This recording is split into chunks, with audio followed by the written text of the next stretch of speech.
Okay, listen, so there's probably something wrong with your bike, but you don't know it. Most riders never think about this, but your handlebar width could be slowing you down. When you buy a modern mountain bike, chances are your bars came 800 millimeters wide. Now that's fine if you're like a 6'4" basketball player, but I'm guessing you're not. And before you say, oh, I think 800 bars are cool, they're so wide, so downhill, hold on a second. Bars are a little bit like a bike size. You kind of need them to fit you. Shorter bars can improve your body position, make steering more responsive, help you slip through tight trees without feeling like you're wrestling with your bike. Plus your shoulders will thank you because your bars are actually the right size for your body.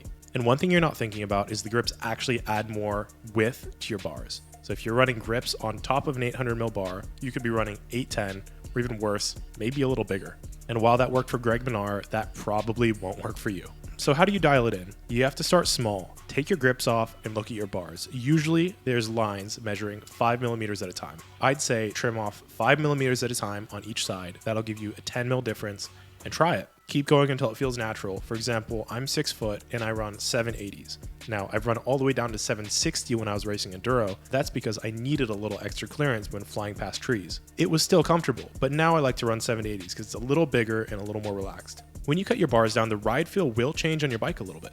Narrower bars will be easier to turn and feel a little bit more flickable. I like to say it feels like you're flying an airplane when you ride a bike with full 800 bars. Cutting your bars down is really easy, but you have to have the right tools. You need the right saw blades, and a guide.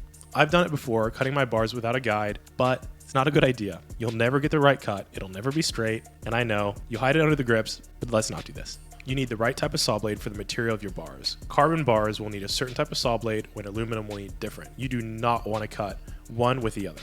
An aluminum saw blade is more standard. It looks like a fine-tooth saw blade that you can use to cut metal. But a carbon saw blade is different. It looks like a saw blade that has almost like sandpaper on it. It's funny.